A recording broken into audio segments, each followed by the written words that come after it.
Hello, and welcome to 10 Very Big Books. I am your host, Joshua Baker. I am joined today, as always, by my friend and one of my closest confidants, India Jones. Hello, good morning, Josh and everyone. Hi, India. Here as well is our editor, AJ Fillery. How are the levels and some bars? They're fine. It's pronounced Fillery. Yep, that's what I said. And last but not least, you may as well call him plastic glue the way this kid bonds. That's right, it's Peter Bond. Talk about plastic glue.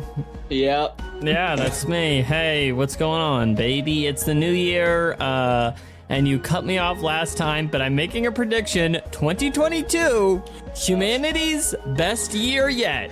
Maybe. Not confident, but loving Yeah. your optimism. 10 Very Big Books does not endorse this viewpoint. That is my lone viewpoint, and I will say it's important to get the maybe in there. Just throwing it out there. I think maybe is a very safe inclusion. The year with the most twos since 1222. That's so Yeah, I true. guess so. That's That's a good point. That's true. Yeah, so really makes you think, you know? That really makes Really you think, does. what if a Really year had does. 3 twos?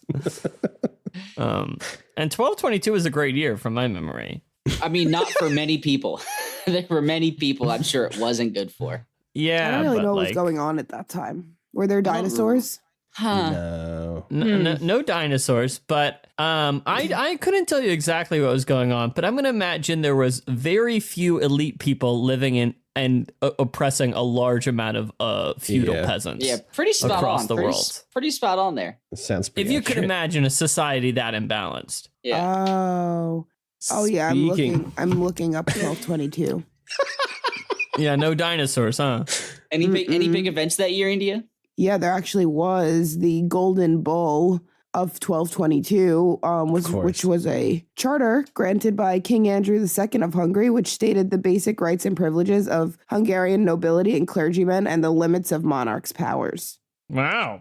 Interesting. And, in Asia, the Gurrid dynasty capital of Frizok, modern-day Afghanistan, is destroyed by the Mongol emperor Oghuz Khan. And in Mesoamerica, you know what? I can't say any of those words correctly. I'm also on the Wikipedia, Pete, so... I don't know if you saw, on March 10th, John Sverkersson, King of Sweden, dies. So, You hate to see it. yeah, on June 23rd, Constance of Aragon, the Holy Roman Empress, Queen Consort of Hungary, dies. That's This is insane. This is some good audio. Did Honestly, anyone hear about the Cyprus earthquake? in May 11th? Who hasn't, India? That was a Pretty wild. The Danish failed in their attempt to conquer the Seren island from the Estonians. What were the Danes doing in Estonia? That's not close. Also, Wow. the 6-year-old king, Eric Eriksson, became the king of Sweden. Pretty sick name. Now, is his kid going to be Eric Eriksson? No, he's just Eric Eriksson's son. Yeah, okay. Speaking of Erickson, Nice. So, Speaking of that's Ericsson, the segue we needed. All right, today. Oh, guys, sorry, hold on. Really quickly, hold on. That was a good segue, but my eyeball, I think I cut my eyelid, so I'm just going to run to the bathroom. oh my God. Okay. you cut your No, eyelid. this is great news. Hello, extended community of our podcast. I have a problem, and that problem is I've recently gotten very into Warhammer 40K. If anyone wants to send me cool old minis that they don't need, hit me up in Discord. I'll give you my Josh. address. I'll get a PO box. You cannot do this. You cannot. I need to practice my painting skills before I commit to painting on the actual models I'm going to use. There are so many other places that you could buy minis cheaply. Right, It's but some of our listeners bought a box when they were Sure. 16, and it's just sitting somewhere. Yeah. Josh, it's funny you say this. I actually once tried to do the reverse of this. I had a book I was trying to get rid of, and on the show, I was like, I think on the Patreon maybe, I was like, does anyone want this book? If anyone wants it, I'll mail it to them. It's just sitting in my house, and I'm trying to get rid of this fucking book. Oh, India has brought her cat. The cat has returned with one India Jones. All right, let's get into this. Today on the pod, we are discussing chapters 19 and 20. Woo! 1920, baby. Hey, well, before we get into it, what we think, y'all? I thought I had a good time. Yeah, pretty good. I text you. I think these chapters are great. I had a great time. So yeah, 19 really got me. I thought it was fantastic. But let's get into it. I'm surprised that 19 was the one that you're really into. Oh yeah, 19 really got me. 19's. I fully agree with Josh. Really? Yeah. I feel like 20 starts off, and I was already like screaming at my book. Oh, well, that was pretty good listen, too. both are good, but let's get into it though. Let's get into this. Here is chapter 19. Chapter 19. Seren reflects on relationships and decides she's better off alone, and it's better that Troll is dead. Fear is upset at her for not accepting Troll's true intentions. Udanas thinks about the brothers born of Mother Dark and what caused the rift between mother and sons. Udanas describes the factions forming in their small group. Seren probes for answers about the strange warren they find themselves in, learning that Clip and Ruin hide secrets even still. He reveals to the group that they are being tracked by Menandere and hints at the terrible things waiting for them at Journey's End to Seren. Udanas argues philosophy with Ruin and Clip, and the former slave's points hint at knowledge that should not be known to mortals. Seren enters Udanas's mind while he dreams, and sees him talking with the Feather Witch. The High Priestess of the Eret tries to lure Udanas with promises of power and revenge, but Udanas explains that he's above such petty concerns now. The dream ends as Udanas turns on Seren in his mind, and she wakes to find him choking her. He threatens to kill her if she ever invades his mind again. After a scuffle and argument in the group, Udanas orders Ruin to bring the light back, revealing he understands even more of their situation than should be possible. Seren and Udanas' relationship may be forever severed. Venet Sathan, indebted to Rautos Hivanar, and now revealed as the continent's foremost assassin, speaks with Orban Truthfinder following a night of rioting in Draenei. The state of the Empire of Lether is more dire than many know. Without quick intervention, chaos will ensue. Venet explains what must happen for the Factor to regain control of the city, and implies that the Patriotists may have outlived their usefulness. The factions controlling the Empire continue to maneuver, to be the ones on top of the ashes. Lether's forces on the plains continue to hunt Red Mask's army, and they think the final battle is soon to come. Red Mask will stop at Kusan Tapi and make a final stand in the dried-up lake. But ill omens in the form of cairns leave them wary of new enemies. Tak watches the All create an elevated battlefield for their army to fight from, leaving them without wagons or a way to escape. Red Mask, revealed to have killed the Elder before the previous battle, is haunted by his actions. He readies himself for battle, believing his guardians will pave the way to victory.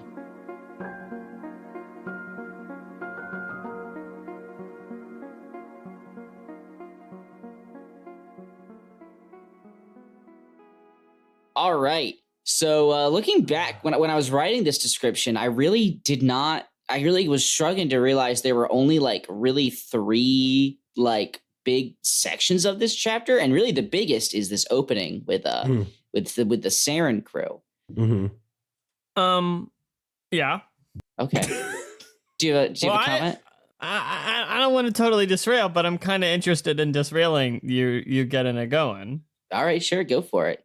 I guess I really like this section, and I want to talk about the conflict more, but I feel like I've really thought a lot about our conversations about Seren in the past and what we talked about in Midnight Tides, and I was just curious if her presence in this book and her reflecting on the events of that book, I don't know, I wonder how you guys think about that stuff looking backwards. I mean, I don't know. I found it really kind of upsetting just because, like, I don't know, we've gotten her POV, throughout this book, but I feel like this time it's just all like introspection and just like, here's how I feel about myself and the things that have happened to me. And I feel like it's really like she's not in a great place headspace wise, and it's just sad to read about, I think.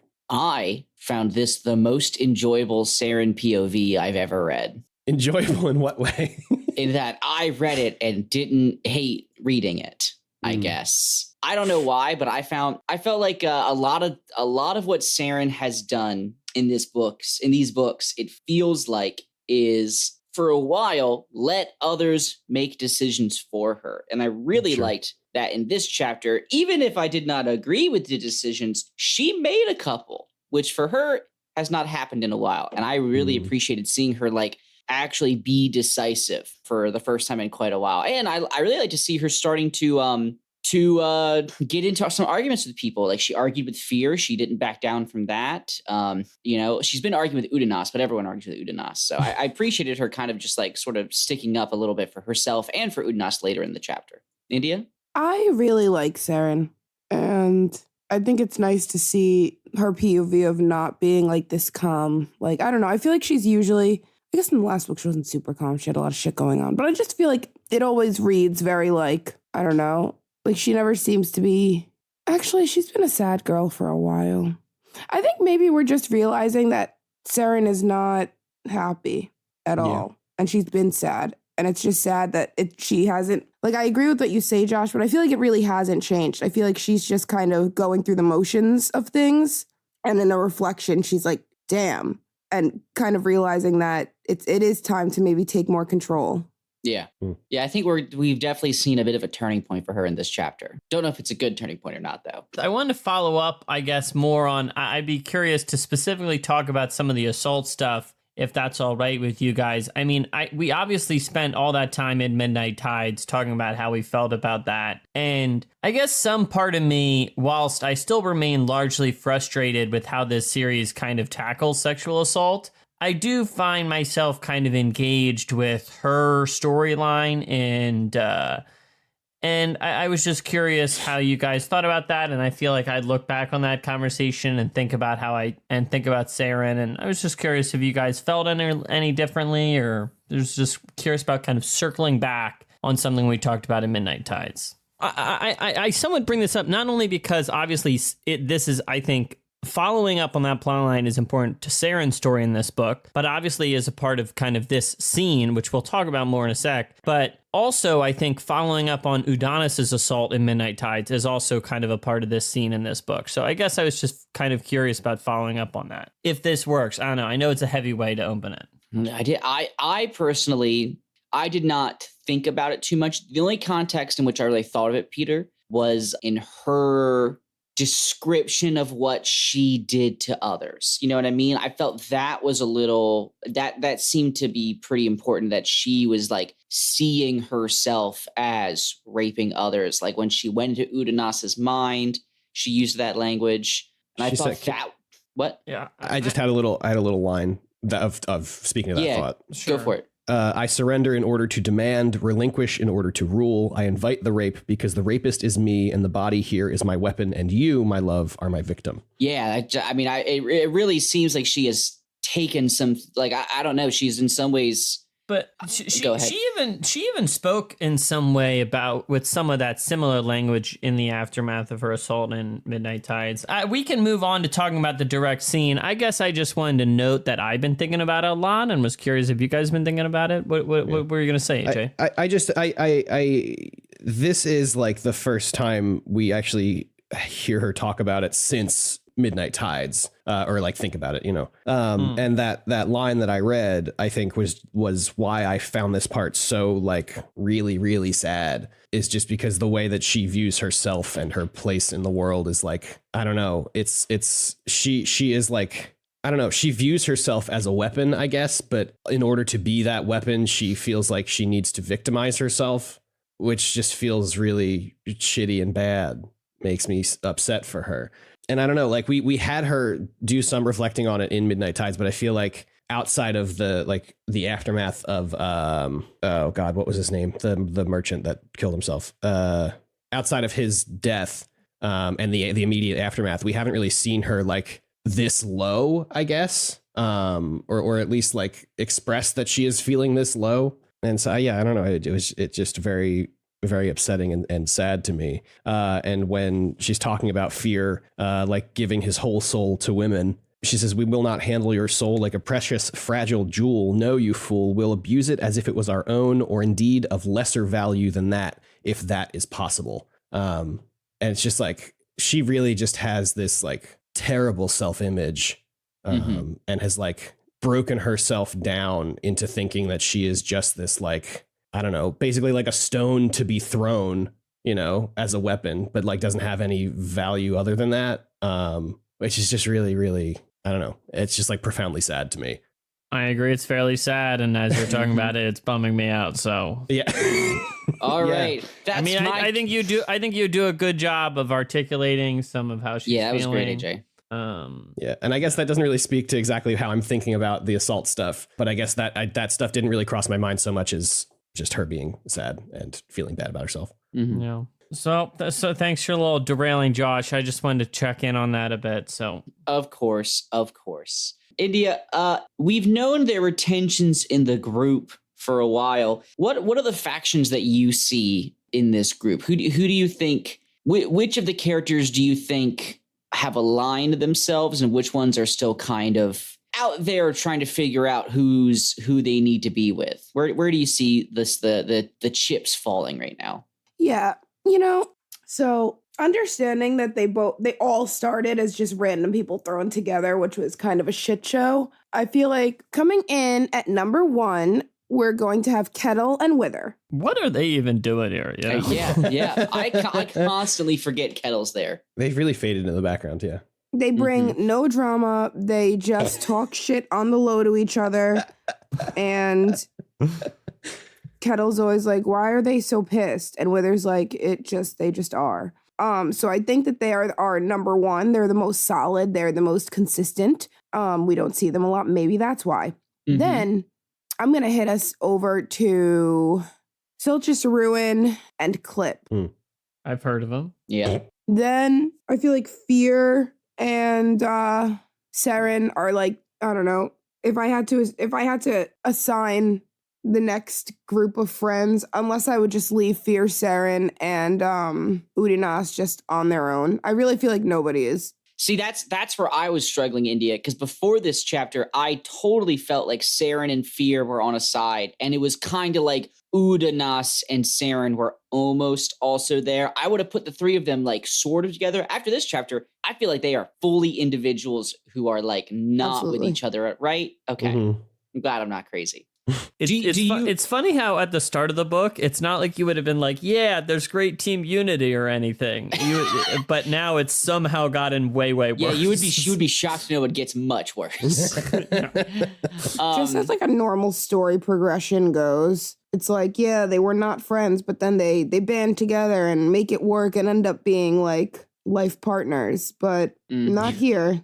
Nope. No. It's more realistic this way, though, honestly. Like, you can't just throw a bunch of random adults together and expect them to be friends. It's true. Now, India, do you think Fear is very, very forceful with Seren in this chapter in regards to Troll? Which of the 2 do you think is misreading Troll? Do you think Fear is right and Troll meant giving the sword as a very, like, metaphorical thing showing his love? Or do you think Seren's right that he wasn't thinking that way? Which one do you think it is? Great question, Josh. That is a good question. I don't think that there's any love behind the sword, no. Really? Interesting.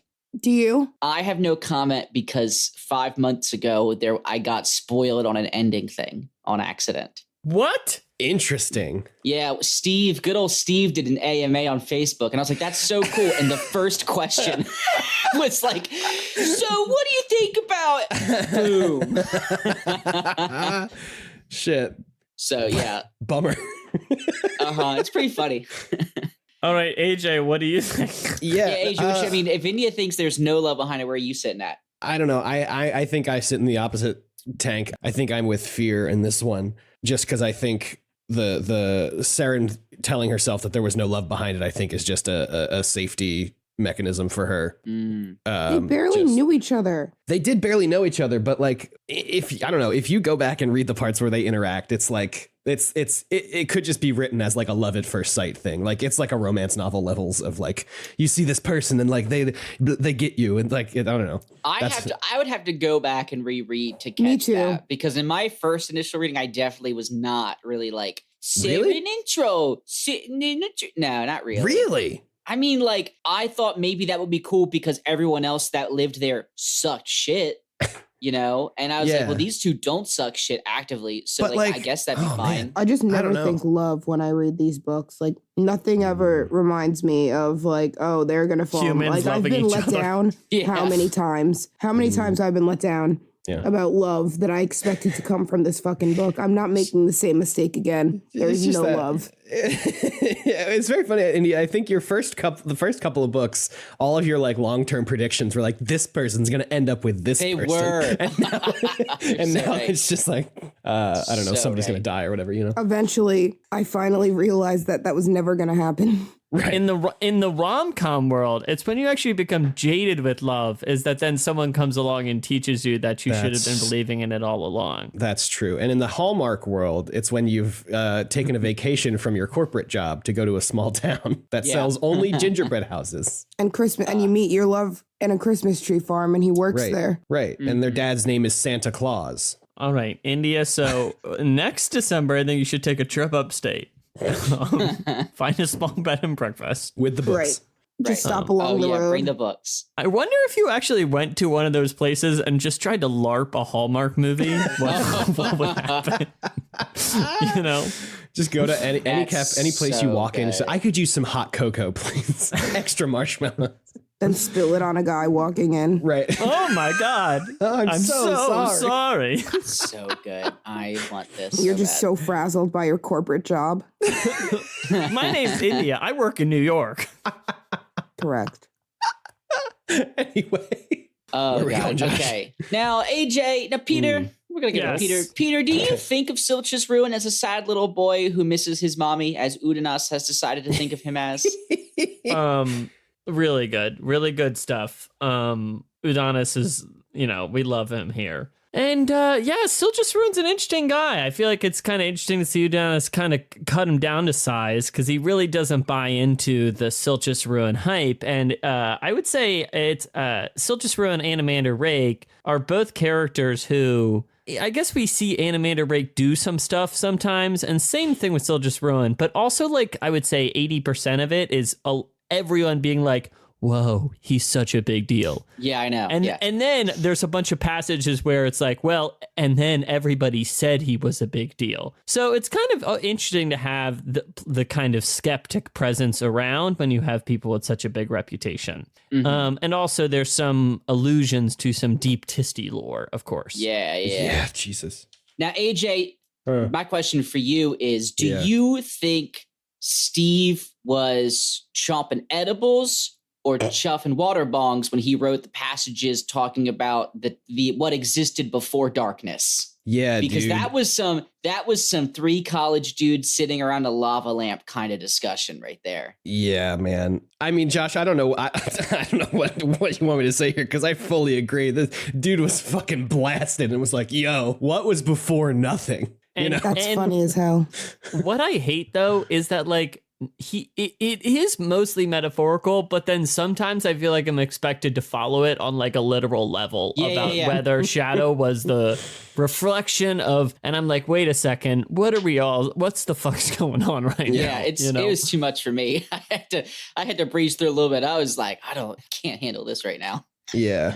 Between that and then this world that is like dark but not dark and light but not light. Exactly what I wanted to bring up. I don't even have a question about that. I just thought that was the funniest thing in the world to me. Yeah. Was two things. Was one, just Ruin walking off into the dark and then stopping where he thinks no one sees him, but Udanas just seeing him stomp 6 steps away and then turn like, who? What are they saying about me? That was just so good. And then at the end, Udanas being like, Ruin, bring the lights back on. And everyone being like, he can't just, oh, shit. He can't just, well, wait a minute. Yeah. I really like how, I don't know, it's such a wild choice to me to include a character like Udanas.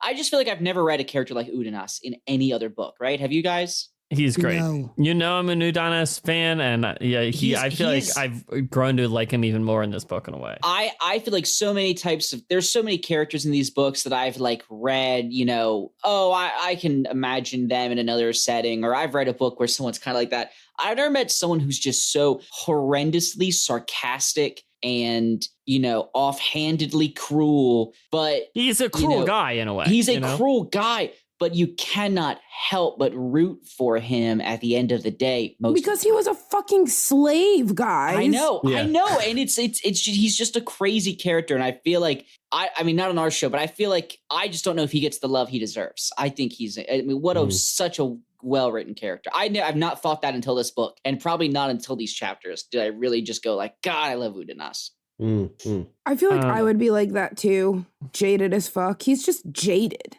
Yeah. He's like, I mean, what's he have to look for? And now he's like, prove it. Like, no. And I'm not mad at that. I'm not mad at him being like more cynical and hating everyone he's with. Yeah. I would too. I would probably hate all those people too. Maybe not. Maybe. And it's such a juxtaposition then to see him versus Feather Witch and how they took the lessons they learned as slaves and what they're doing with it now. Guys, why do we all hate Feather Witch though? Because she literally said the first step is removing their freedom of choice. Like she literally, we'll get to that next chapter. Feather Witch sucks shit. Speaking of her though, I'm not going to ask any questions. I'm just going to, she's in the dream with Udonis, and Menandere's there too, which is weird. Do you wonder if he's dreaming in Talon? I just thought about that because Menandere was in Talon later. I don't know. Who knows? She's crazy. Udonis has seen Menandere and the Errant in his dream before. This isn't new territory. It would be a lot easier if we didn't just call these dreams and just called them like sleep conversations that actually happen, because they're not fucking dreams. Yeah, they're not dreams. He closed his eyes and his soul teleported somewhere else. Right. Literally. He astral projected. Somewhere. There you go. That's it. That's what we should start. People don't dream in this world. They just astral project. Now, wait, I had a question kind of about this. Udonis had... You don't. What? Next. No. I'm kidding. Udonis has all this like forbidden information. Is he getting that from Menandere? Like, so that's the implication, right? No, AJ. I think that's the question, because he says that Menandere tried to use him. Right. So I mean, it's possible that like she thinks she's using him, but he's really just getting information from her. But I do wonder still if there's another force, because he seems even confused sometimes about how he knows what he knows. Yeah. Has he had any, what, bud? What are you doing? Books are good. Yeah. I just like, has he had any connection to chaos at all that we know of? Now that's a question. I don't think so. I would be really upset if he ended up working for the crippled god. That would really bum me out. He had Wither inside him. That's all. That was the only other thing. He fits but the even bill. Wither now made a comment like last chapter, like, I don't even fucking know this guy anymore. Yeah. Where's he getting this stuff? Yeah. Let's move on then. Let's get out of this scene. We've been here for a little bit. There's no way we're leaving this scene, Josh.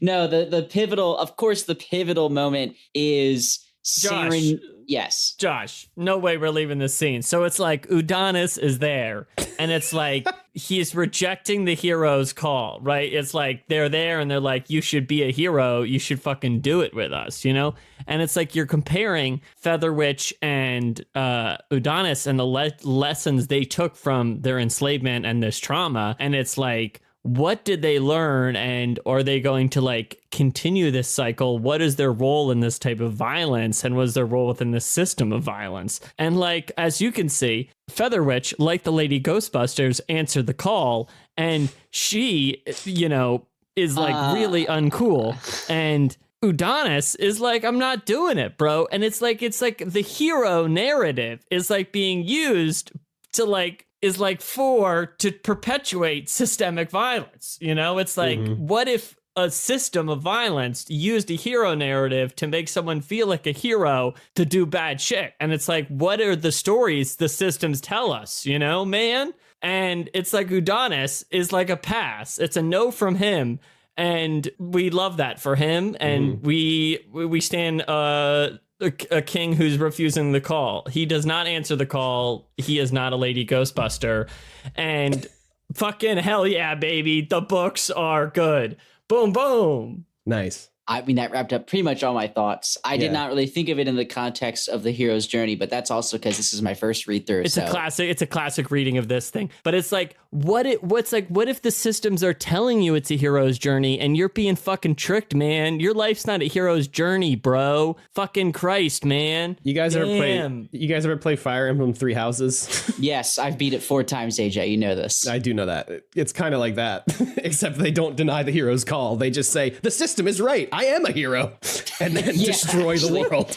Yeah. But then the flaw of that game, I guess, light spoilers, is at the end of the game they were right. The system was right, and they are heroes. Yeah. There's no lesson learned. They're just like, yeah, I killed everyone, and it's fine. I was lost. I didn't play that game, but all I'm saying is, it's like the system, man, and it's like I don't know. I've been tripping out on the Matrix and stuff. I'm all in, baby. What's up? I'm all high on the books. What's up? Let's talk about the scene more. I don't know if I have more to talk about. I am tapped out on this scene. But then they wake up, and then it's like, boom, boom, and it's like, it's awesome. It is very good. AJ or India or P, anyone?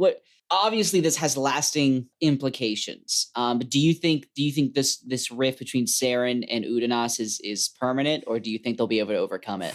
I don't think I can answer, India. Yeah, I think Udanas, as Peter mentioned, has his own trauma, mainly around dreams. I think that this was like, I think it can be repaired. I think that he just, like when something, you're really annoyed about something and then somebody does one thing that's kind of like that something and then you just go the fuck off. I think that's what happened. Like, what do you mean? For example, like I always provide the weed for our smoke sessions. And Hypothetically. You're not getting us today, pigs. And then one day, a friend of mine is like, hey, let's smoke your weed today. And I'm like, we always smoke my weed. We're not smoking my weed. I give it to everyone all the time and you never provide it. And we're not doing this. And I'm going to choke you now. Because I'm pissed off. Didn't see that last part coming. But was it worth all of that? No. But was it like a culmination of things that happened and now I'm pissed off and I'm going to choke you? Yes. So can it be repaired? Absolutely. I think. But also, if like I went into one of your dreams and your reaction was to choke me, I wouldn't forgive you. But it's not like she was just going to hang out. So what? It's never appropriate to put your hands on someone else. So honestly, but it's okay. She may not have literally put her hands on him, but I think what she did was probably more invasive than him choking her. Not to say that she deserved to be choked or anything, but like, I don't know, man. Guys, hear me out. They both made mistakes. Yes. I think it'll be saved. I think Udanas just had a lot going on. I don't think he likes people going in his dreams. Definitely not. It's fair. Yeah, clearly. Yeah, I mean, he says as much. He says that, like, he's like, I can't believe you did that. And she's like, oh, God, I'm such a bad person. And right, exactly. She's like, nah, when fear tries to get him, she's like, no, I deserved it. Yeah. Just another idea of how Seren feels about herself. Yeah, seriously. Well, I feel like maybe she's so, like, feeling internally bad that she thinks that she deserves bad things that happen. Absolutely. Yeah, that makes sense. Yeah. Anyway, that's all my thoughts. All right. Can I safely move to Draenei? To the next part of this chapter. Peter? We can. I just want to say, as you may tell, I loved all of this beginning stuff, and it's tough because I love our Island of Misfit Toys in Bone Hunters, but I've really grown to admire this group much more than I did on my first read through. This chapter admire is the wrong word, but you get what I'm getting at. This chapter, like, that's why I like this chapter so much, is I could not believe how much this scene made me like this group again. I have been very vocal about how much I don't like this group, and I now have fully flipped, and I'm ready to read them for the rest of the book. Well, in fairness, all of their scenes, this was like a pretty good chunk, I feel. Oh, like, yeah. Yeah, they do often. They kind of get shortchanged sometimes. Most of their scenes are like really small, and it's just like one argument, and then we move on. Like it's never really like a dissection, I feel. And I also feel like the conflict is mostly between Seren, Udonis, and Fear. 3 people out of that group who probably we know the most and have the best like connection to, you know? Like we know, I guess we know who Clip is, but definitely to a lesser extent than those 3 characters. You know, we've just spent so much more time with those 3. For sure. Yeah. All right. Let's get into the next section. We move to Draenei. We meet Venet Sathit, a character I know we all immediately went, who's that? What's that name? Who's he again? And it's reminded that he is the guy who works for Raltos Hivenar. He went to the inn ages ago and saw that little symbol thingy. He's been traveling and he's here. And Draenei is not doing well. As an outlying town in the Empire, it's feeling the effects of the economy's crash pretty badly. It's undermanned because they sent all their soldiers off to fight the All and not been doing well. Yeah. What did you think of the situation, AJ? Do you think this is a precursor of what's to come for the Empire? I mean, I feel like this isn't a precursor. I feel like this is like well, okay, you're right. This is right. What's happening to the Empire, whether people like it or not. But I guess, yeah, you could say it's a precursor. I think it is the first instance of like all of Tehol and Bug's meddling, like finally coming to fruition. Yeah. And I guess Draenei got struck first. But yeah, I feel like this is like what's going to happen across the land. I think Tehol and Bug's plan was just to crash the economy, but then the Liberty Consign and the Patriotists really, honestly, in the long run, like helped Tehol and Bug create like a citizen uprising because it gave the citizens like one thing to look at that's not like the emperor, because you can't, I mean, you can, but like with the emperor being a god king, you're not really going to be like, I'm going to revolt against the god king. Like there's no there, but when it's just two groups of very rich people, you'd be like, oh, fuck them.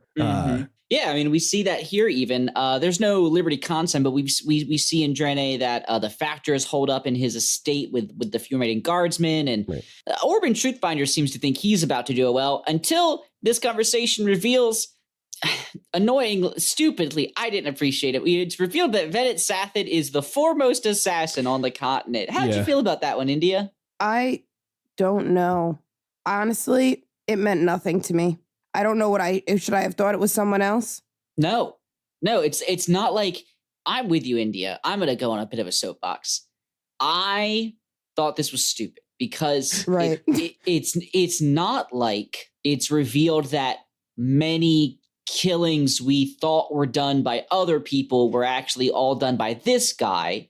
It's just like there needs to be someone in Draenei who has enough power / influence to make things happen for the plot. And so we've got this 11th hour reveal that this unassuming man is secretly a famed assassin. Right. And I get it. There's really no one else that could have been here. But I was like, the impact did not land for me personally.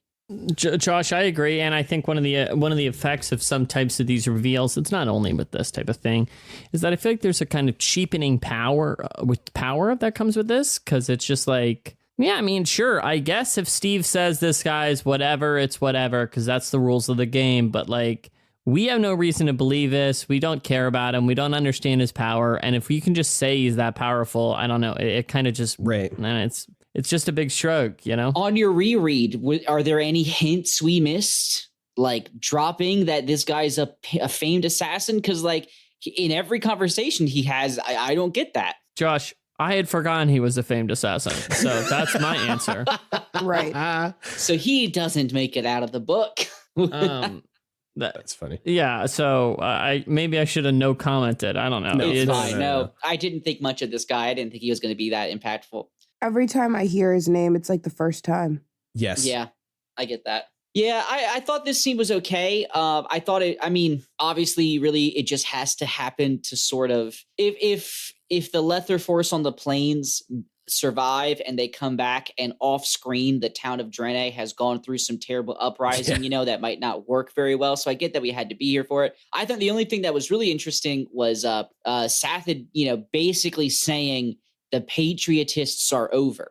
Basically saying they've outlived their usefulness. He told Orban Truthfinder, like, yeah, you're going to need to put your guys out there to be martyrs. Like they need to, they're the sacrificial pawns here. They need to die so that the bloodlust is a little sated. Do you think that's going to, I just don't know if is that going to happen for real? Is this going to impact what's happening in the city? I don't know. Because I had the thought of like, we're still in medieval times, like no one fucking knows what's happening in the city for weeks at a time. So like, does any of this impact the situation at the Capitol at all? I don't know. It just kind of seemed not my favorite scene of the chapter. It's all right. AJ, any other thoughts? Not about that really, but I have some thoughts about, and I just want to make sure that I read correctly. Orban Truthfinder says that he's the children of indebted and that he will not kill Tahol or Bug. No, Venet Sathid says that. Venet is an indebted to Rautos, and he says he wouldn't hurt Tahol. Got it. Okay, thank you. Oh, also, there are some assassin agents in Atrupreda Bivat's company. So we knew that. Did we? Yep, it was revealed because Brol Handar had a scene where he was like, ha! They think I'm so dumb. They tried to make me stay because they don't want me involved getting the glory. And then the next scene's like, he's so fucking dumb. I tried to save him. There's assassins here. That's right. I forgot about that. Well, all right. All right. Moving out to the plains. We've got the Letheri forces on the hunt for Red Mask. It's a relatively quick scene. They talk about this dried up lake bed that he's going to probably, make his final stand on. They talk about magics. The one thing that comes up is these cairns with white paint on them. India, do you have any thoughts about the connection Brol Handar made between these cairns and some canoes they saw? Okay, I'm glad you asked because I didn't know what a cairn was or a barb. And so no, the answer is no, there were no connections. I did read that there was a connection, but I decided that it wasn't going to be brought up, and the chances of me getting that question were not worth me dissecting that information. And sadly, I was wrong. So I believe a cairn is just like a sort of a burial mound or something. Like it's meant to is that kind of right? I'm gonna look at the definition. Feels right. A mound of rough stones built as a memorial landmark. Fresh tip. AJ, do you have any thoughts? Because I have thoughts about what this could be, and I'm probably very wrong.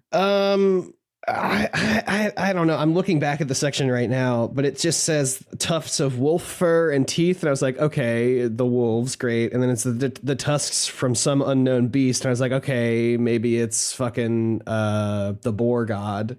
But then there's also antlers with a bunch of like grooves, pecules and grooves. I don't know what those are. But I just don't know what. I honestly have no idea. It's something to do with the beast hold, I imagine, maybe. Well, my long shot, definitely wrong guess is that what's that? It's the Barghasts from book 3 because they found some boats and maybe they managed to get all the way over here. I just am desperate for anything from book 3 to have consequences. Whoa. Wait, when did they find boats? They found boats in burial grounds underground. Oh, right. But like, it's so long ago, and the only thing from book 3 that seems to matter is that Whiskey Jack's dead and Talk got here. And that shield anvils exist. Yeah, I know. But the Barghast thing never really... I feel like we spent so much time in that book on the Barghast shit that I'm desperate for a payoff. So I think they said something about white faces or something, and I was like, God, was that their name maybe or something? I forget. I mean, the Barghasts are like definitely... they definitely have... Toblakai blood, right? Like yes, they are offshoots so of the they Toblakai. Probably could have also heard whatever what's his name is hearing with Karsa and Icarium. So I don't know if that's gonna happen, but I would be pretty sick if it did. That'd be pretty cool if in 100 pages they just showed up. Yeah, like we've been here the whole time. Let it be known that's my long shot call. That's good. It's probably wrong. I think that honestly, Josh, that seems like a pretty good bet. I don't think so, but I'm desperate I think for so any kind of too. connection to make sense. Thank you guys. Thank you. We move over to the All, and we see them build somehow a mobile battleground on top of the lake bed that they can fight from because their wagons all of a sudden have the ability to do that. I guess that's somewhat plausible. How do you think the battle's going to go for them, India? They're in a dried up lake bed. They're defending against the Lothari mages. Who's coming out of this battle the victor? Obviously and it's only because of Talk. I put all my trust and belief and faith in Talk. It's a lot of stuff to put in. Guys, expect the unexpected. Plus, the Lothari really are not doing that well. No, I do think that, if the all lose, what was the fucking point? So I do feel like in some way they have to win. AJ? I don't know, man. I'm in the same boat. I think is like, oh well, they gotta win, but I don't know how they will, and I have to believe maybe it's up to Talk or something. I don't know. Maybe they just get obliterated, and that's the end of that. Like that kind of sucks. I feel like without allies, this fight is lost, and the only allies there's even a hint of are these Karens. So I feel like something's got to happen there. Yeah, maybe even Brohandar basically says like, man, I hope they don't have allies we don't know about.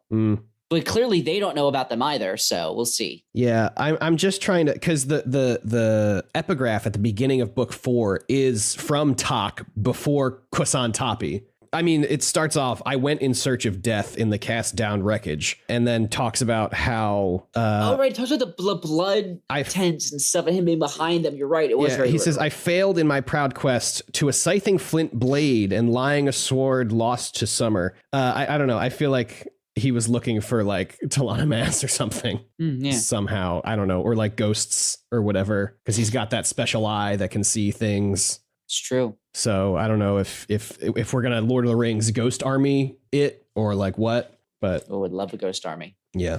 Anyway, that's all I got. All right. Well, that's essentially the end of the chapter. Red Mask has a little moment where he reveals he killed the Elder. Yeah. Who maybe is his dad or knew his dad. Knew his dad. Okay. Because I thought the same thing, but then I read it again and it was like knows my father. Yeah, it's weird. Yeah. All right. So he has a little moment to himself, and we're gonna hope his guardians win the day for him. Yeah, he says, by the lizard eyes that could change him all, I will have my victory. And immediately after I read that sentence, I was like, oh, they're going to fucking kill him. They're going to rip him to pieces, huh? He's their mortal sword. Yeah, but he also has never taken the mask off.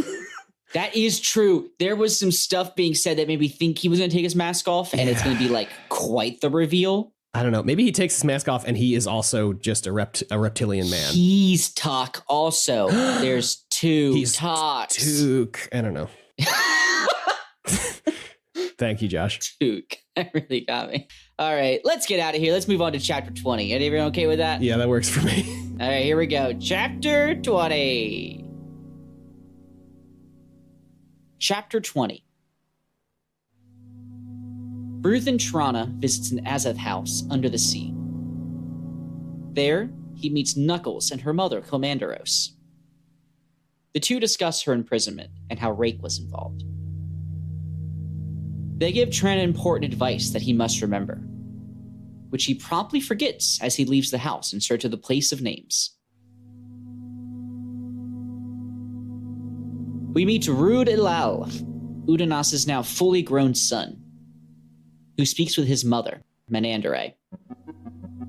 He shows his mother no special deference despite her power, and speaks his mind freely with her regarding her upcoming schemes and fights. As the two part, it is unclear on which side Rud will ally himself, though his decision seems incredibly important. Hedge, Quickben, Onrak, Troll, and the Enlava Cubs meet Rud Elalle, and his adoptive Imas tribe, the Bentract. Rud has strange words for Hedge, who struggles with keeping himself a ghost in a realm that offers life.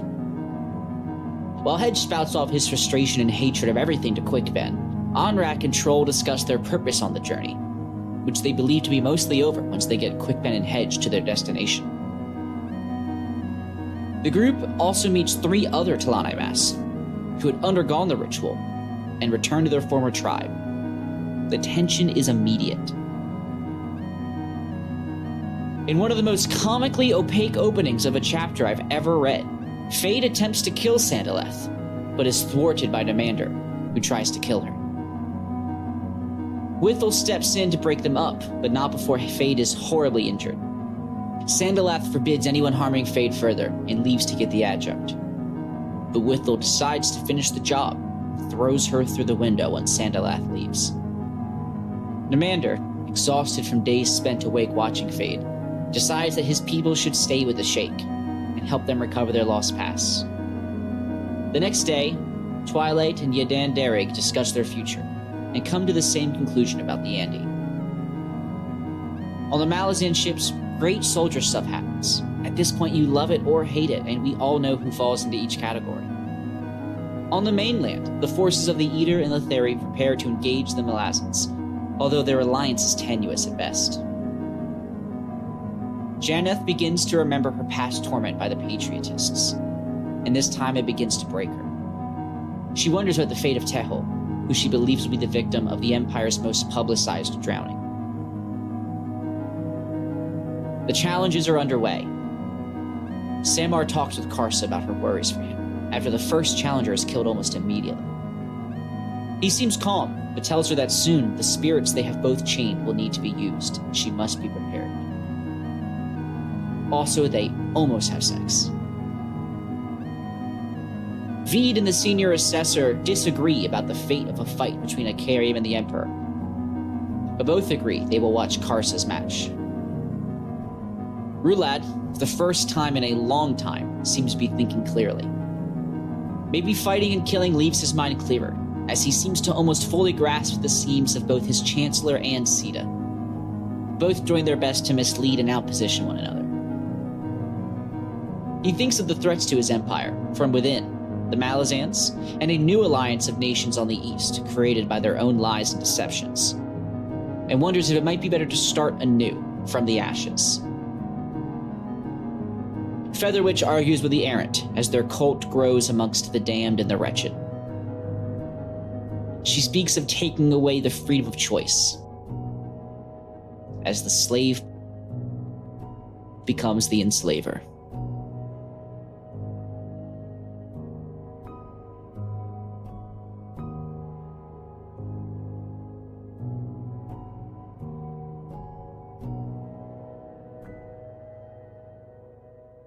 All right, here we go. Chapter 20. We start off very confusingly underwater. Yeah, baby. What the fuck? It's a really good scene. Really good scene. Bruthen trying to get into the Azath house, which, why is it under this, literally on the bottom of the sea? Under the sea. Also, I like that he describes it as looking like a house. It's just really funny to me that it's just like, it's a house underwater. Like envisioning the Azath house as just like a two floor. That's exactly like how I imagined bedroom, it. Yep. Like, yep. So just a little rancher. Just a little rancher. It's a little rancher. I literally always thought it would just be like a house made of sticks. But Really? I always imagined it like these like wild towers or something. you see, and then I just thought like because of magic, when you go inside, it was really big. But like, exactly. Yeah, I thought it looked like a little barn to me. Like it was like a little crappy rundown little barn or something. Yeah. AJ and India, who is Kilmandaros?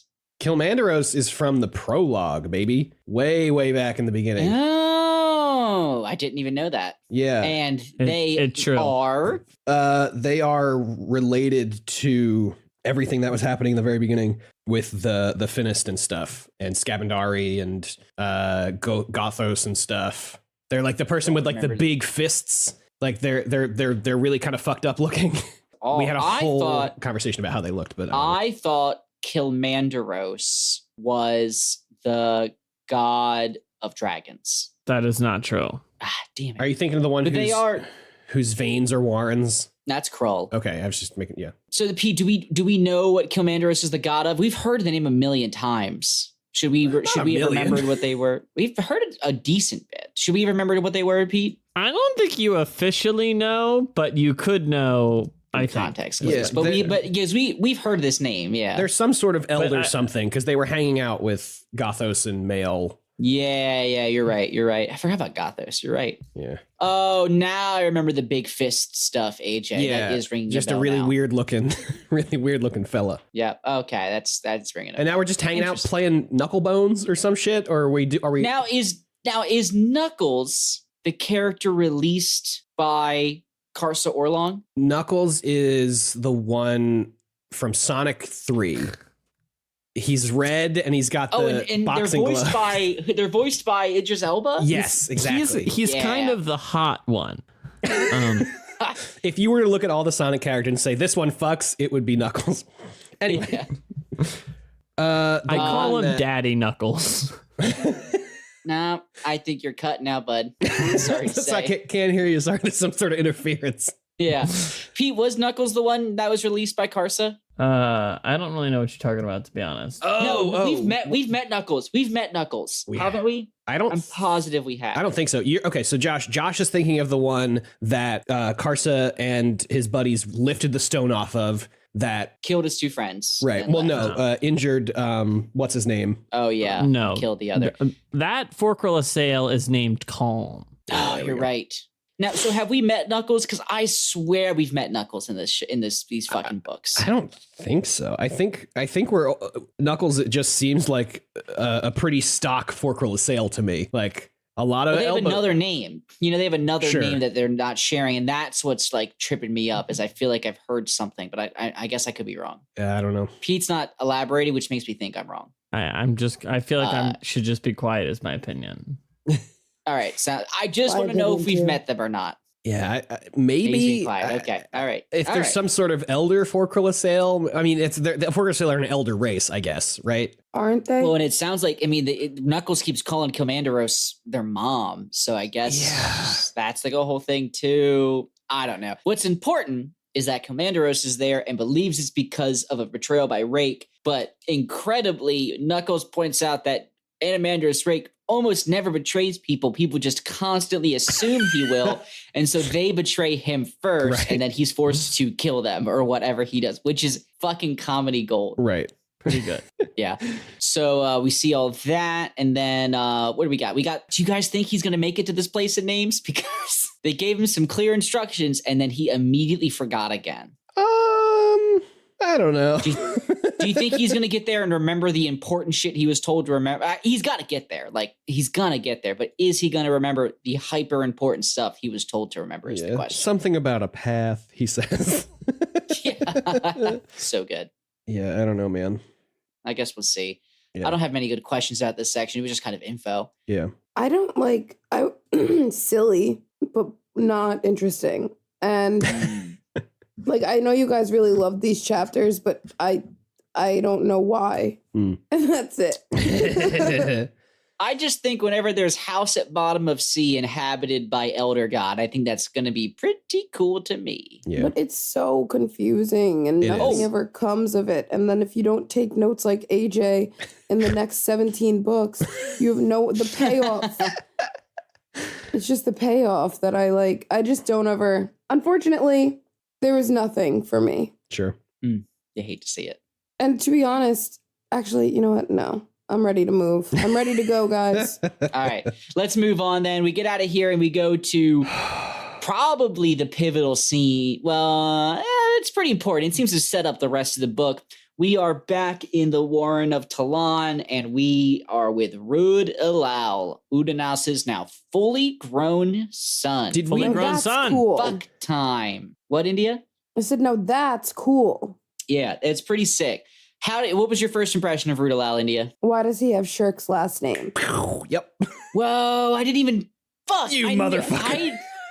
They say his full name like 20 times. Honestly, to me, what I couldn't get over was that it sounded sort of like Rulad. It just had the same it had enough letters to almost be that, but it didn't even occur to me that it was Elalle, like Shirk. Wow. Yeah. Is it spelled the same? Yes. Well, that's got to be hinting towards something. Steve don't do that for nothing. It makes no sense, though. How? It makes no sense. I mean, we don't know anything about Shirk. It's true. Just that she was cursed. Right. She died and was cursed. Yeah. Maybe they were married. Who? Shirk and Rud. No, Rud. Rud's been in a special time zone. Yeah, Rud is Udanas's son from when Menandere assaulted him. Right. So how could he be Shirk's husband? Well, then how does she have his last name? Well, maybe he has her last name. Yeah, but maybe they got married. They could be related. They could be siblings. How the fuck? I don't know. It makes just about as much sense as them being married makes. Is Menandere's last name Elalle? That'd be pretty good. Fuck, that'd be good. That's what I'm thinking. There's got to be some sort of connection there, but I don't know. Siblings, huh? Siblings. Got a lot of questions. Siblings. I guess you're right. We've never heard Udanas's last name. That could, man. Well, he probably doesn't. I mean, I guess. Couldn't be Udanas's child, Shirk. But okay, wait. no, but what if Shirk and Udanas were siblings? Yeah, is what I'm thinking. I think that could be something. I think because I imagine crazy. Udanas doesn't have a last name because he was a slave, and they were like, "Pshaw, we don't need last names for you." But he was not born a slave. No, I know, but that's what I'm saying. Oh, but that's why he doesn't. He was talk about born his and last indebted. No, he was born a slave, Josh. He was born indebted. Yeah, but not a slave to the Tista Eater, where we see him at the. Oh yeah, okay, yeah. No, he's born indebted, but he's not born a slave. He gets taken off like a fishing boat. Yeah. Right. Facts. So I mean, look, that's. It could be that Shirk, and I didn't even catch that. Damn, you guys are good at these books. It seems that'd be No, we're crazy not. though. It was just the most basic thing that I could have ever figured out. I just can't read. I'm not good at names. It's just so like Menandere raped this man to have this child. And then for her to be like, but the child can have his last name. It is his child after all. Just seems like such a wild, weird like thing to give. Like why give the last name? Why not just, I don't know. Why does Rud have a last name? Right. Yeah, exactly. Right. Like what? When so many characters don't. No one else has a last name except for Shirk and Rud. That's true. The children of gods have to go through the social security system, so they all need to fill out. They need to have first, middle, and last name. They have birth certificates. Right. Christ. Anyway, so that's what I thought. That was my only thought. That and like, wow, that was quick. Mm-hmm. Like that he grew up. Well, Time's yeah, because accelerated. No, so he got sent back in. He got sent back in time. I don't fucking know. No, I think he just got sent to Talon to be taken care of, and something weird happened with his aging because of that. Well, I mean, it already is weird because shouldn't all those people look like people, but they should all be like skeleton people, right? Yes. No, because they are a group of people who never did the thing. They didn't do the ritual. Yeah, they didn't do the ritual, so they never became that way. So they just live forever? No, they were kind of picked by Menandere to sort of be his people. So she sort of plucked them out of time, I think. Yeah, India, I don't know if you remember, like, when we saw Rud in book 5, he was just a child. He was like 10 or something. And then he had those Talanimas, like, minders or whatever. Like, he had chaperones. Right. I think it's just it's just those people. Exactly. But what's funny is that like Udanas has really no relation, and it seems based off their relationship that Menandere and Rud do have a pretty significant relationship. Mm-hmm. Yeah. Weird. So fucking weird, this book. It's very weird, yeah. I liked it though. Thought it was kind of interesting. Yeah. So anyway, now that we've gotten through that whole thing, and they have a little tit for tat mother-son thing where she's like, I created you and you're going to do what I say. And he's like, nope. Right. It's probably right. Yeah. I like him. I do think he's got a little bit of clip energy, you know, a little too big for his britches. But he's got a little Udanas in him, you know? He does have a little Udanas in him. So they get through that, and then some parties finally meet. Hedge, Quick Bend, that whole crew, and they come and they meet Rud Elalle and the Sorry, tribe. Josh, you skipped the part where she gets attacked by the cubs, which is so fucking funny. And she thinks about just burning them all to death. It's just like, fine, I'll leave. That was pretty good. Yeah, she gets attacked by the little Emroth cub. And then Cubs is just such a sweet word. It is, right? It really is. So yeah, we have some talk. Rud Elalle just like drops some knowledge bombs on Hedge. What did you think of that, AJ or Indy? I don't care which one of you, with him kind of struggling to, it was an interesting conflict. You know what I mean? Like he knows he's dead, even though if he wanted to, he could be alive in this realm, but he's like, but I know when I leave here, I'll be dead again, which is interesting. I had not thought about that, which probably means that Onrak will go back to being a Talani Mass. Definitely. sure. Yeah. So what did you think? Would you have done what Hedge did, or would you have been like, nah, baby, let me feel for a bit? I'd feel for a bit. I'd feel for a bit. Yeah, I would feel for a bit, but I think ultimately I'd want to go back to a ghost that can just make stuff pop up in my hands, you know? He's got pretty, but like, that shit's real right now, which is pretty crazy. Oh, I guess. Yeah. Those custers are real. Interesting. Yeah. I didn't think about the implications of that. I guess, so if he was just a ghost and not in Talon, do you think those custers exist? Like, do you think he's able to do that stuff? Ooh, I don't know. That's a great question, AJ.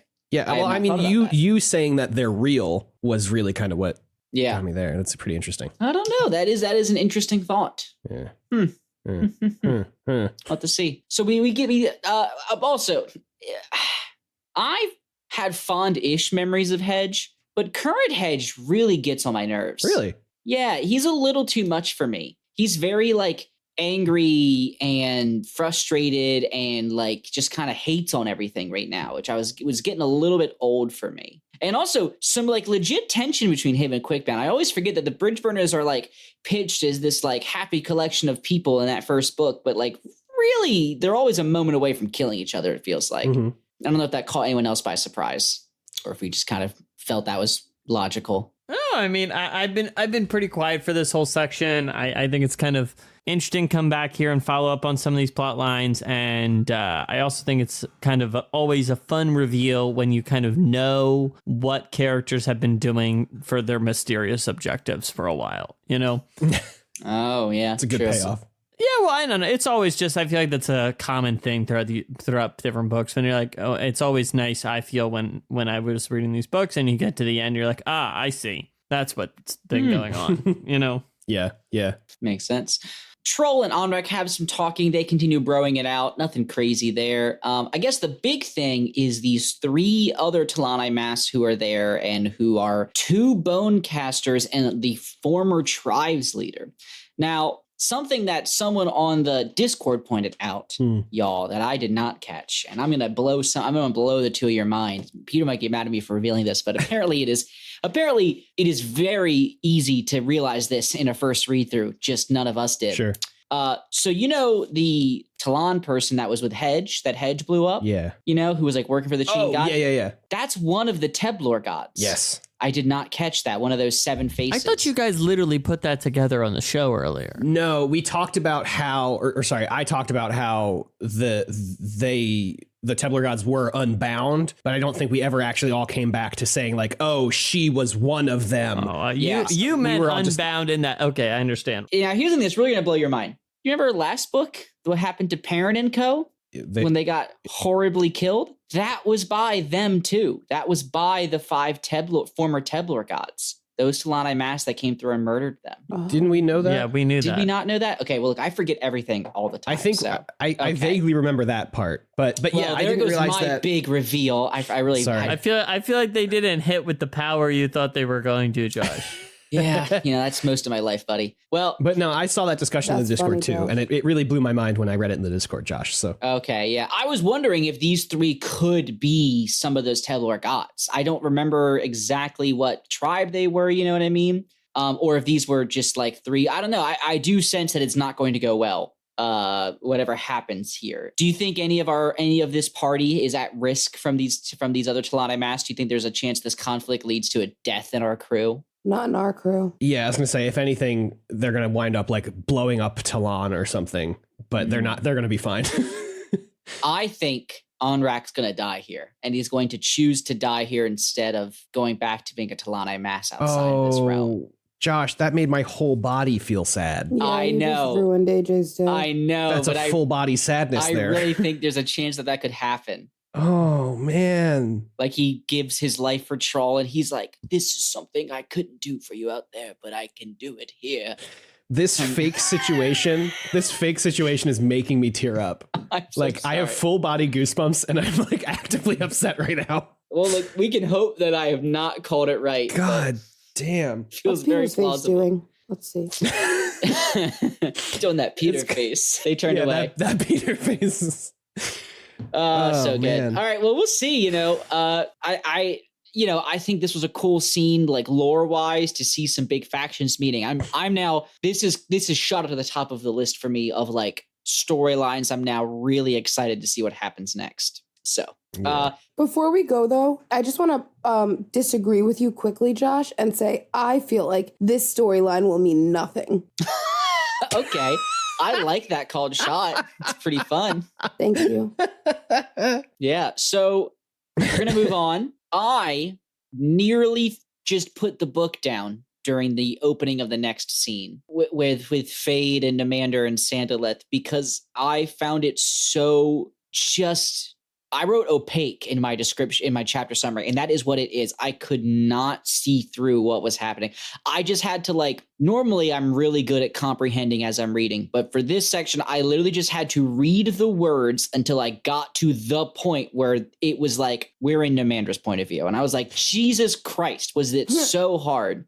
Yeah. And then, Steve really goes too much sometimes with some of it. But here's what I'll say is I was really annoyed because I was like, this was unnecessary until Namander reveals he's been awake for like 3 straight days. And when you read it from the lens of someone who is facing sleep deprivation, I was like, all right. Well done, Steve. Well done, Steve. Yeah. I thought it was actually really pretty cool then. I want to read a great quote from this section. I'm sorry, Namander said. I think that apology should be saved for Fade, don't you? I am sorry, he repeated to her, then added that she's not dead. That was cold-blooded.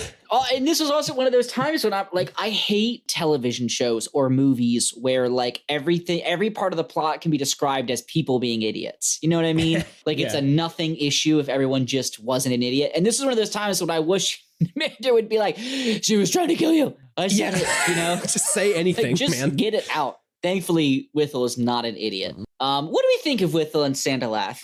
Oh God. Do we okay with that, Chip? I mean, I'm okay with it. What do you mean by that? What do you mean by that? Well, how do you like those two together? Does it make sense? Do you like them together? Sure. It's more for India. She pairs people a lot. Yeah, it was a bad question, I guess. Whatever. I thought them pushing their beds together was sweet. Mm-hmm. Yeah. That was nice.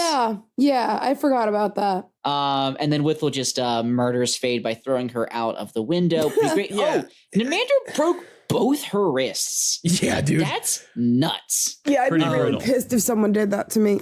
Really pissed. And the part when he's like, oh, she's not screaming, it's probably because she's nuts. And then it's like after the fact, it's like, oh, she totally was screaming. Yep. I'm just really tired. Yeah. That was really fun. Really fun for a scene that's so grim and dark. But that's how it is sometimes with Steve. I feel like in this scene, we saw Namander have any sort of anything. Yeah. Like every other Namander scene has been like, I'm thinking about Fade, but there's nothing really of substance here. And then this one's like, he does shit, And then also we get this like weird side of Withel that is like extremely protective. Not weird, I guess, but it's just like this side of Withel that we haven't, new, thank you, that we haven't seen. And that was like, I don't know, it was really like, not alarming, but I was like, oh, like here are two dudes that I didn't think really had any personality.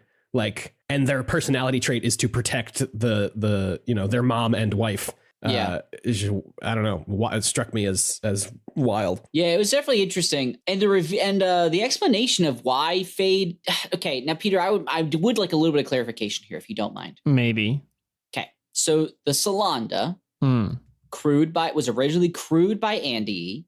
Sure. Sent to find Namander Rake. What was Sandalath's connection to that? Was she on that ship? Was she the captain of it? We know there's a connection because that's why Fade tried to kill her, is because Fade's parents are two of the heads on the ship, and she's upset with Sandalath. But I'm trying to figure out what Sandalath did to upset her. You know what I mean? Like, what was her role in leading the Solanda to that fate? Do we know that yet? I feel like you kind of have a good idea. It seems like she was probably like the captain of her or something, but she died. You know what I mean? Like she was dead and then was brought back to life, over on that island. Right. By mail. By mail, yeah. Yeah, I have to be honest with you. I feel like you maybe, I don't know. I this is all part of stuff I don't feel like I personally have a great image on. So okay. All right. That's fine. I'm not being obscure. This is just kind of a vague section of the book for you. I got you. All right. So we got that getting done. And then the Mander's like, I'm going to stay here with the Sheik. And the Sheik, you're like, we should keep the Andii, which really feels like a convenient way to never revisit them. And I hope that is not the case. But do you guys have can you imagine any way in which they are relevant in the story again? Who? Sandalith and Whistle? The Sheik and Namander, who are all staying on this island. No. I just don't understand why we would ever come back to a POV here. Yeah, I mean, they're pretty removed, right? Unless we see like Twilight's, like, I don't know, crowning ceremony or some shit. Like, I don't know. Yeah, I do. Yeah, they're pretty removed. I mean, now being on the islands with all the boats having left, they're pretty removed from any conflict. Exactly, which is why I really worry that we're going to have very little left of them, which would make me sad because I've liked the Sheik stuff. Pete? Josh, do you mean in this book or in the total series? The total series, because that's the problem, is that Sandalith has some connection to the Solanda that Fade knows, and that is what is upsetting her. So wait, Josh, you think we're not going to see the Sheik for the rest of the series? Is that what your question was, Peter, or your question about Sandalith? Oh, I meant about I guess both, maybe? Oh, okay. I don't know. I just worry we're not going to have a lot of Sheik the rest of the series, I guess, because they're just kind of on an island now with no boats. But I guess we could come back there. I don't know. I feel like Taist Andy descendant witches are going to be a pretty big deal at some point. That's true. They do have those crones. Yeah, we'll have to see. Then. Yeah. Good call. I don't know. Keeping it going. We get on the Malazan ships. There's soldier stuff. We don't need to spend much time on it. A lot of leering at what's her face? Masan Galani. Thank you. A lot of leering at her. A lot of Kylie and Poor stuff. Maybe Crump is like actually a genius or like a really talented magician. Who fucking knows? Of course, but that's like, I love it. We don't need to spend time on it. Well, we already knew he was a Bull brother. So I don't know why we're bringing it up again. But everyone can claim to be a fucking Bull brother, or claim to be this or that with them. So over on the mainland, the Eater and Letheri are getting ready, but also they hate each other and they're continuing to be. It's the pettiest shit with them. Giving one the ability to order the other out of their spot. You know what I mean? Like that's the kind of petty shit that's going to lead to them getting killed. So can't wait for that. And then we get to Janath. I know I'm breezing through stuff, but I wanted to get to Janath. Down in the pits, in the cells. Do we think she makes it out of this book without terrible things happening? Oof. Because it's a pretty grim situation she is in. Yeah. Any thoughts? What is her point? That's kind of what I get to. So probably not. Her point is probably to charge up somebody's revenge. So I'm calling her dead. I don't know. I think, Indy, I think you could be right. I think she could just be the revenge of somebody. Which would suck, I hope she gets out. But to pivot a little bit, the bigger question is, as she points out, and as is confirmed later, Tehol is going to be sent to the drownings. Mm-hmm. How does he make it out of that without Bug/Mail? That's right. It is water. It is water, but Mail's stuck in a temple. He's trapped. I have a thought, but I want to hear if either of you two have any ideas of how he could get out of that situation. If because we're getting towards the end of this book, it's going to happen soon. Yeah, I feel like Tehol is going to be drowning. Mail is going to sense it, but not be able to do anything. So he's going to have no choice but to give in to the people worshiping him to save Tehol's life. But then he will be at the whim of his worshippers who are fucking crazy. And then he is going to become the villain. Ooh, that'd be such a fucking twist. Save your friend, but become the villain. Yeah. Why would he become the villain? Because we've talked throughout this book about how Mail has generated, like, all of these cultists have like risen up in the name of Mail since Midnight Tides, and they're like, we've gotten glimpses of or like little asides of people being like, wow, those Mail worshippers are fucking nuts. Like they because they believe that the sea is indifferent and that it will just kill indiscriminately because it is the sea and it is like all powerful. So if and I think Bug at one point is like, oh man, that's fucked up. That's fucked. I can't listen to my worshippers. They're wild. So I feel like he's going to if because now that he's trapped in this whatever it is, the thing, I can't think of the word for it. Like a shrine or something. Shrine. Thank you. Yeah. He's trapped in the shrine. Like, I feel like his only way out is going to be like via his worshippers, and then he will be at their whim because we've seen through the Errant and Featherwitch like how powerful worshippers can be. Yeah. You know, so I don't know. I feel like it's been getting teased throughout this book, I feel, and that by the end, Bug is going to end up evil or something. I really wonder if maybe Shirk Elalle is able to save him, you know, since she can just exist underwater indefinitely. I wonder if she'd be able to just like pop down there, cut all of his weights off, and just boom. Yeah. I mean, we've got Oblala too. Tehel has powerful friends. He does, yeah. I just thought it's just a matter of where they are. Since Shirk Elalle's about to sail into the city at the head of an invasion force, I was like, that's a pretty easy way for her to be there. Yeah. All right, but we'll see. I think my gut says Tehel makes it out. I don't think he dies this book. Yeah, I don't think so. I would like Tehel to make it out. Yes. Okay, good. All right. And now we get to Sorry, really quick. We skipped past the Shirk on the Frothwolf, which I don't think is like a super interesting scene. I just kind of go for it. But there's a part where she talks about her uncle disappearing on a Mekros city that disappeared in an ice storm. Yeah, which is definitely the one that we've seen, right? The one that we see the Mekros city. Yeah. That's what I'm thinking. But then, like, who is her uncle? Oh, I don't think it's important. I think. I don't. Fuck! I didn't even catch the Elalle thing you're saying. Yeah, but I just don't know. I don't know what the connection there would be, though. Rud is Shirk's uncle. But how? I know it can't be. I don't know, but there's just been there was some Mekros City talk, and we've got the Elalle drop also, so I feel like that's got to be relevant somewhere. And the ice storm that was that's how the Mekros City disappeared was in an ice storm, and there was just an ice storm around Second Maiden Fort, which is also where Shirk was. So maybe she's kind of cursed or something. If there was some loopy time shit, I'm going to be a little annoyed. I'm sure there's going to be some loopy time shit. There has to be. I'm fully convinced that this book is one big circle. Oh my God, I would hate that. Sorry. All right, we're moving past that because I would be pissed. Anyway, we are in the end game here. We are at the challenges. Some of my favorite scenes of the whole book so far. Samar and Karsa, they've got their whole little will they, won't they? India, should they? Oh, absolutely. 100% they should. Really? 100% they should. Love it. You see how gross that dude's feet are? Have you seen my feet? Is that something to hold against a man? I don't know. I mean, maybe. Josh, what's the bottom of your bed look like? Like, is you got gross feet stains down there? Look, what happens between a man and his bed is no one's business but his own. I thought you were gonna say a man and his feet. Josh, maybe it's a private matter, but when you're talking about romantic partners and banging people, then maybe it is also their matter, you know? I suppose. So the answer is they should. Anyway, and then he reveals Karsa's always knowing shit, and he's revealing that they're going to have to do some spirit stuff. What do you think? Any thoughts, AJ, on what that spirit stuff might be? I missed that part. Yeah, he tells her that his spirits are eager for what they must do, and he tells her, when the time comes, I will give you a signal, and you need to be ready to unleash all of your spirits, to unchain them, or whatever he says. Oh, interesting. Yeah, so there's something going to happen there. Pretty exciting. So Karsa said that to Samar? Yep.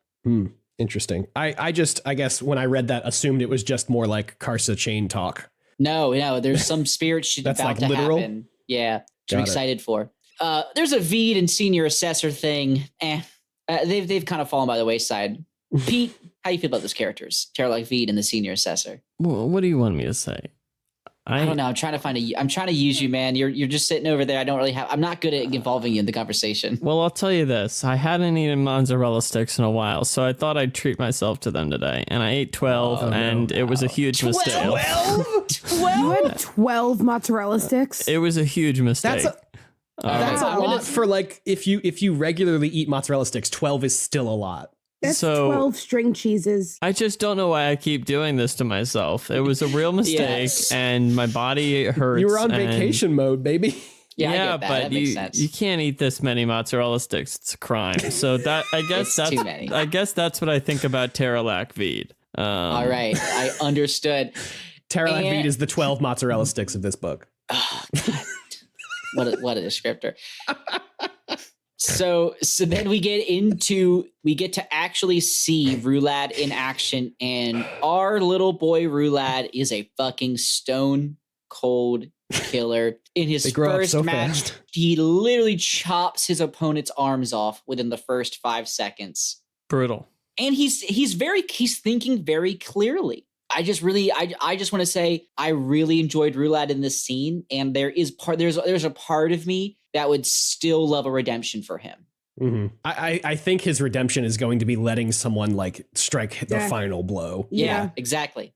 I'm excited for that. Although there is that seed when he thinks about the all of his encroaching enemies. There's that seed where he's just like, well, let's just let him burn it down and start again. And that I don't love that, but I do understand the Lethari Empire sucks shit. Sure. But and something we skipped earlier that I do want to bring up is it is discussed that the fake alliance of Eastern nations that Factor used as his reasoning for stealing land from the All constantly is now real. How do you think that's going to factor in? AJ? Manifested it into reality, baby. Yeah. Yeah. I mean, it's not going to be good. For the Lethari. I'm really hoping that fucking Turtle Brizad ends up like on a spit at the end of this book. Oh God, please. Which I guess isn't like the pacifist answer that Pete would probably like, but I feel like this dude's got some comeuppance, and yes, agreed. I feel like at the end of the book it's gonna be like, oh no, all of my plans actually are backfiring all at once. And then he's gonna we can only hope. So India, my final question for you about these challenges is, do you think Icarium will even get the opportunity to fight Rulad, or is Karsa gonna do the deed? I don't really know. Are they allowed to stop fighting, or they have to fight to the death? Theoretically, they have to fight to the death, but I do that's kind of believe Karsa will he will be the first one to really challenge Rulad this way, so who knows? So what you're telling me is that, are you asking me if Karsa is going to die? Yes. Do you think Karsa, or do you think he succeeds? Oh, that's a really hard question. I really don't want Karsa to die. So I feel like also, like, how could he? Well, Rulad actually has grown very good at fighting. He's really good, yeah. Yeah, so. Do you think there's a third option where the fight, are you saying you think that there's a third option where the fight does not end with either of them dying and Icarium gets to fight him? I don't know what I'm saying. That's a tough fucking question. I feel like Icarium, like, we always hear that he's a badass, but never get to see it, and I just don't know why we would now. So I mean, we've got to see it before. Let the record show. He fights Karsa. Well, he almost fights Karsa before. He fights Troll and all those people. Yeah, he fought Troll and Quick Ben in that Warren. Yeah. Did they die though? A lot of people died. I will agree is a lot of the time when Icarium goes to fight, it like cuts to black in a way. It's not like you don't often get to see like the swing by swing thing, but I mean he's definitely. Well, I don't know. We got that POV. We got a POV from somebody that Icarium killed, didn't we? That was pretty brutal. That was brutal. Yeah. I'm just comparing it to some other I don't know. We often see Karsa fight people blow by blow, so I guess that's just my comparison. Fair enough. Like destroying a city. Yeah. But that's what I want to see from Icarium, and I just really haven't. That's what you want? Yes. Yeah, that's what I want. I'm just gonna be honest. That's what I want. I love it. I don't know what I think. I don't think their fight's gonna happen. I think that, or maybe because fucking Rulad said that he's like low key ready. I feel like to be done with this. Mm-hmm. Yeah, he said that. Mm-hmm. So maybe Karsa is going to be I just don't think he's going to fight Icarium, and I don't think Karsa is going to die, so it has to be Karsa. All right, there we go. That's the prediction. That leads us to our last section, Featherwitch and Errant talking. Kind of a lackluster way to end a chapter, in my opinion, but really though, I think it sets up Featherwitch as being like fully villainous, and the Errant being pretty fucking complicit in her actions. India, you have been a staunch Featherwitch defender, it feels like. Do you still feel as though you can defend her actions in this point? Yes. All right. Free choice is for the victors. What? That's what she says. She says removing freedom of choice is the fastest way to get them to do what you want. So that she's like fully, that's where she is headed. Jeez. She's had a tough time. Do you feel like she could be corrupted by the chained god, the crippled god? Because the stuff she's saying is pretty crippled goddish. Although maybe not, though. He is more about freedoms. He's just kind of fucked about it. Yeah, I don't know. I take it back. Yeah, I don't know if Yeah, I feel like the crippled god is looking at her like, whoa. yeah, kind of. Yeah, I get that. I don't know, not for any particular reason. I just think that's kind of a funny image. But I like the line here where the errant is trying to convince her, like, no, like, let them make the choice on their own. And he says, the Sheikh have a saying, open to them your hands to the shore, watch them walk into the sea. Oh, yeah. Which I just thought was a really good saying, a good saying. Because, like, you ever try and tell somebody to do something, it never works. Never works out. But yeah, not in the context of the book or anything. I just think it's a fun quote. It's pretty solid. And that does it for this chapter. I suppose all that's left is to wrap up and maybe we've done a lot of predictions this episode. I don't think we need a prediction corner. Any final thoughts on these chapters? Pete, you want to start us off? Yeah, I think I'm always very predictable. I feel like at the start of each book, I'm like, man, this book's so much better than I remembered. And then during the middle of the book, I'm like, yeah, I don't know, whatever. And then I get to the end of the book and I'm like, oh yeah, this book's good. So I feel like I have the same arc. And once again, I'm having a good time reading the book, looking forward to finishing the book and talking about it with you guys. So nice. India, AJ, any final thoughts for us today? As we get toward the end, I'm really looking forward to things actually happening. I don't feel like anything has happened. I know you guys like these chapters, but really, we're just setting up for something, and I don't know what it's going to be, and I'd like to get there because, honestly, I'm bored. All right. Yeah, I get that. I really want Karsa to get the shit beat out of him. I just want him to get beat up so that he can be like, oh, I can get beat up. Like, I don't know. I want the man to be shown that he has limits. You want him to be humbled. I want him to be humbled, which I guess is kind of a silly thing to say. No, it's not. No, that's fine. I don't know. I guess just like real life AJ is like, I don't actually want a person to get beat the shit out of, but Karsa Orlong, I do. If this is a fantasy world, AJ, say what you please. I said I want a Karium to destroy a city and I meant it. Fair enough. Yeah, I think he needs to be humbled in some way for him to remain interesting for the rest of these books for me. Because if he just keeps being like, I'm so cool, look at me do what you think I can't do, like, I'm kind of getting tired of that. So I don't know. I want something to kind of mix it up a little bit, you know? And the fact that he has a whole army coming to his aid rather soon, like, is just going to make him even more insufferable. So I do get that. He needs to be humbled before that moment happens where he is the one in charge. Yeah, that's fair. But I don't know if we're going to get it. No, him and Seren are going to get married. I mean, Samar. I was like, him and Seren?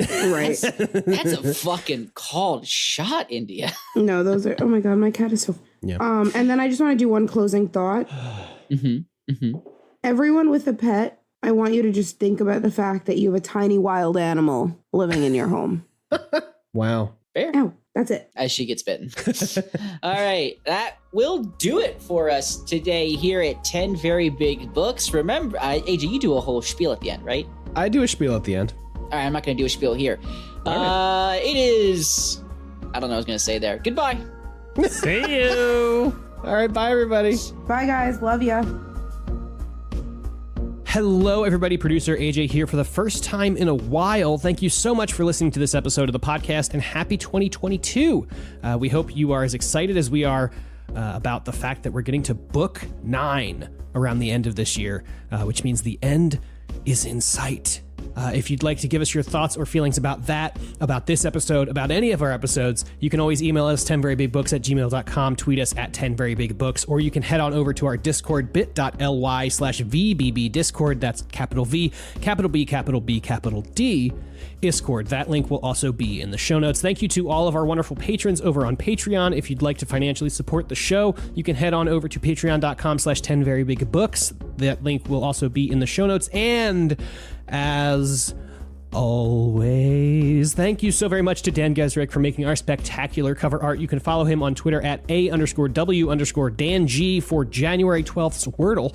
And of course, the wonderful music in today's episode, including the remixed intro and outro track, is by the one, the only Amaranthin from their album Simulant Rain, which you can find along with their other music, including a single of the remixed show theme, on bandcamp.com. Links to their pages will be in the show notes, and 10 Very Big Books will be back in 2 weeks on January 20th. 28th, where we'll be discussing Reaper's Gale chapters 21 and 22, hosted by me. We'll talk to you then, and thank you so much for listening.